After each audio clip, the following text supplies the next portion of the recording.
और इस बीच बड़ी खबर सामने आ रही है। पीलीभीत में विपक्ष पर जमकर बरसे सीएम योगी। अखिलेश यादव और समाजवादी पार्टी पर बोला तीखा हमला। बड़ी खबर, जहां सीएम योगी का बड़ा बयान, साइकिल चलेगी तो दंगा करवाएगी। प्रदेश की जनता दंगों और अराजकता का दौर नहीं चाहती। सरकार ने कानून व्यवस्था को मजबूत किया। अपराधियों पर की सख्त कार्रवाई। सीएम के बयान से प्रदेश में फिर बढ़ी सियासी गर्माहट। मुख्यमंत्री योगी आदित्यनाथ ने पीलीभीत में जनसभा को संबोधित करते हुए कांग्रेस और समाजवादी पार्टी पर जमकर निशाना साधा। उन्होंने देश के विभाजन के लिए कांग्रेस को जिम्मेदार ठहराया और समाजवादी पार्टी और उसके शीर्ष नेतृत्व की कार्यप्रणाली पर सवाल उठाए। सीएम योगी ने कहा कि कांग्रेस के पाप के कारण पहले पाकिस्तान बना, फिर बांग्लादेश का निर्माण हुआ। अगर उस वक्त कांग्रेस का नेतृत्व अडिग रहता तो जिन्ना अपनी मौत पर मर जाता और भारत का दुर्भाग्यपूर्ण विभाजन नहीं होता। लाखों हिंदुओं का कत्लेआम हुआ, लोगों को अपनी पैतृक भूमि छोड़नी पड़ी। सीएम योगी ने सपा प्रमुख अखिलेश पर तंज कसते हुए कहा कि समाजवादी पार्टी को लोगों से मतलब नहीं था। प्रदेश में उनकी 4 बार सरकार थी, लेकिन बबुआ को समय मिले तब तो विकास करते।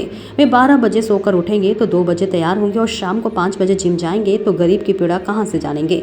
इन्हें जब तुष्टीकरण से फुर्सत हो तब ये पिछड़ों, दलितों, वंचितों के बारे में सोचते।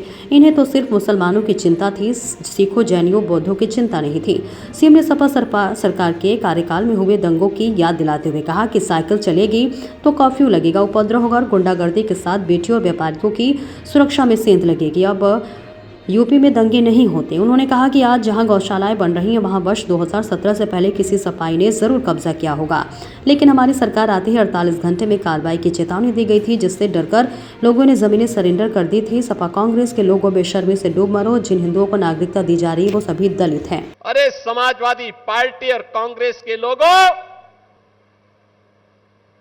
बेशर्मी के साथ डूब मरो। समाज का कल्याण नहीं कर सकते, देश का कल्याण नहीं कर सकते,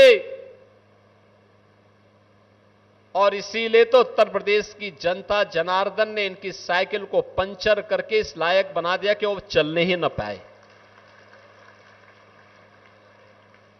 क्योंकि वो साइकिल चलेगी तो दंगा करवाएगी,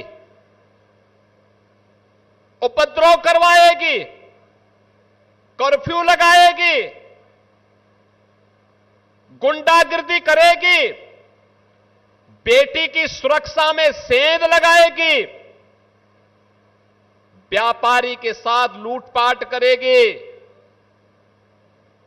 गुंडागिर्दी के माध्यम से समाज में सज्जन लोगों का जीना आराम कर देगी। गरीबों की जमीनों पर कब्जा करना, सार्वजनिक जमीनों पर कब्जा करना, जहां आज गौशालाएं बन रही हैं, ये जमीनें पहले 2017 के पहले किसी सपाई ने कब्जा की होंगी जरूर।